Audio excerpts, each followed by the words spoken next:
Hi friends. அன்னைக்கு ஒரு நாள் வெயில் தாங்க முடியாம படுத்துட்டு இருந்த தண்ணியில படுத்துட்டு இருந்த ஃப்ரெண்ட்ஸ். அப்ப இந்த நாய் வேற போனை தூக்கிட்டு வந்துட்டான் ஃப்ரெண்ட்ஸ். அப்ப வந்துட்டு ஏன்டா தண்ணியிலேயே படுத்துட்டு இருக்கேன்னு கேட்கறான் அந்த நாய் வேற. இப்போ பாருங்க, இங்க இந்த அடிக்கிற வெயிலுக்கு தண்ணியில படுக்காம எப்படி ஃப்ரெண்ட்ஸ்? என் மூக்கை பிடிச்சி வேற கேட்கறான், ஏன்டா தண்ணியில படுத்து கிடக்குற அப்படின்னு. இவன் இப்படி பண்றதெல்லாம் நாயை கொஞ்சம் மாதிரியா கொஞ்சம் அங்கே பாருங்க ஃப்ரெண்ட்ஸ். இதெல்லாம் ஓவர். இவருது நாய்கள் சங்கத்தில் கம்ப்ளைண்ட் பண்ணணும். எனக்கு என்னோட கழுத்தை பிடிச்சாவே பிடிக்காது ஃப்ரெண்ட்ஸ்.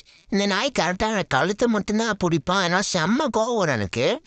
என்ன பண்ணுறேன்னு தெரியல இந்த நாயை. பாருங்க காய்ஸ், தெரியாமல் அந்த பைப்பை கடிச்சிட்டேன்.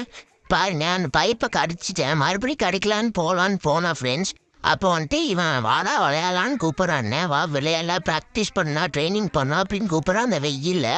இவனை பாருங்க ஃப்ரெண்ட்ஸ், என் மூஞ்ச க்ளோஸ்அப்பில் காமிச்சு என் மூஞ்ச அசிங்கப்படுத்த பார்க்குறான். அப்புறம் இந்த வீடியோ லாஸ்ட்டில் உங்களுக்கு ஒரு சர்ப்ரைஸ் இருக்குது ஃப்ரெண்ட்ஸ். அதை கடைசியில் பார்க்கலாம். சரி உள்ளே போடான்னு சொல்லி என்ன உள்ளே விட்டான் ஃப்ரெண்ட்ஸ். சரி நம்மளும் உள்ளே போகலான்னு சொல்லி ஒரே ஓட்டமாக உள்ளே ஓடின ஃப்ரெண்ட்ஸ். இவனும் பின்னாலே வந்துட்டு என்னை உள்ளெல்லாம் உள்ள முடியாதுன்னு சொல்லிட்டான் ஃப்ரெண்ட்ஸ். அப்புறம் பிஸ்கட் எடுத்துகிட்டு வந்து ட்ரைனிங் இது பண்ணான்னு பார்த்தா அவன் மூஞ்சியில் தெரியாமல் கடிச்சு வச்சுட்டேன். அதனால கோவத்தில் வந்துட்டு எனக்கு ரொம்ப ஹார்டாக ட்ரைனிங் கொடுத்தானா. சரி நானும் வேறு வழி இல்லை, நம்ம தப்போனான்னு சொல்லி சாப்பிட்டேன் ஃப்ரெண்ட்ஸ். மறுபடியும் போய் அதே டியூட்டியை கண்டினியூ பண்ணலான்னு சொல்லிட்டு கண்டினியூ பண்ண ஃப்ரெண்ட்ஸ். இவன் பார்த்துட்டு என்னை 2 அடி அடிச்சுட்டு அந்த பைப்பை பிடுங்கிட்டு போயிட்டான் ஃப்ரெண்ட்ஸ். பாருங்க, 4 அடி அடிச்சுட்டு என்ன பைப்பை பிடுங்கிட்டு போயிட்டான். விடவே இல்லை ஃப்ரெண்ட்ஸ். ஆனாலும் பிடுங்கிட்டு போயிட்டான். பாருங்க, பிடுங்கிட்டு போய் தூக்கி வீசிட்டான் ஃப்ரெண்ட்ஸ். நான் அப்படியே படுத்துட்டு இருந்தேன். எனக்கு செம்ம கோவம் வந்துச்சு ஃப்ரெண்ட்ஸ். செம்ம கோவம் வந்துச்சு. என்னடா பண்ணான்னு யோசிச்சுட்டு இருந்தேன். அப்புறம் என் கோவம் வர்றதுக்காக என் கழுத்தை பிடிச்சிட்டான். என் கழுத்தை பிடிச்சா செம்ம கோவம் வந்துடும் ஃப்ரெண்ட்ஸ். தெரியாமல் கழுத்தை பிடிச்சிட்டேன். இப்போ வர கோச்சிக்கு உன்னை என்ன பண்ணுறான்னு பாருங்க. உன்னை இன்னைக்கு இருக்குடா மோன. உனக்கு கையை பிடிச்சி நல்லா கடிச்சு வச்சுட்டேன் ஃப்ரெண்ட்ஸ். ஆனால் கடிச்சு வச்ச கோவத்தில் ஓடுனா பாருங்க, கை விரல விட்டு பிடிச்சி கடிச்சு வச்சுட்டேன். ஓடுனா விட்டுருவோமாடா உடனே அப்படின்னு சொல்லி அவனை பிடிச்சி ஃபுல்லாக கடிக்க ஆரம்பிச்சிட்டேன். அவன் திடீர்னு போய் தடி எடுத்துட்டான். நம்மளுக்கு கொஞ்சம் தடினாவே கொஞ்சம் பயம்.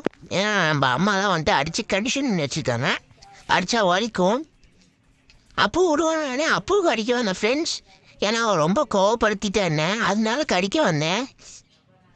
அவன் வந்துட்டு ஃப்ரெண்ட்ஸ் குச்சியை காமிச்சு பயன்படுத்தான். நான் குச்சியை கடிச்சு அப்படியே வாயில் கொடுத்துட்டு உள்ள ஓடிலான்னு பிளான் பண்ணியிருக்கான். விட்டுருவான்னு நானே அதை புரிஞ்சுக்கிட்டு நான் திரும்பி கடிக்க வந்தேன். அவன் குச்சி கீழே போட்டான் ஃப்ரெண்ட்ஸ். திரும்பியும் கடிக்க வந்துட்டேன்னு நான் துரத்தி விட்டான். கம்முன்னு தான் போய் படுக்கலான்னு போனேன். இப்போ பாருங்க, அவன் என்னை மம்பிள்தான். அதனால தான் நான் அவனை திரும்பி கடிக்கிறேன் ஃப்ரெண்ட்ஸ். இப்போ அவன் எப்படி உள்ளதான் போய் ஆகணும். ஓகேவா ஃப்ரெண்ட்ஸ்? பாருங்க, உள்ளே போகும்போது அவன் எனக்கு என்ன பண்ணுறான்னு பாருங்க. குச்சியை போட்டான் ஃப்ரெண்ட்ஸ். நீ தப்பிச்சிடுவானே.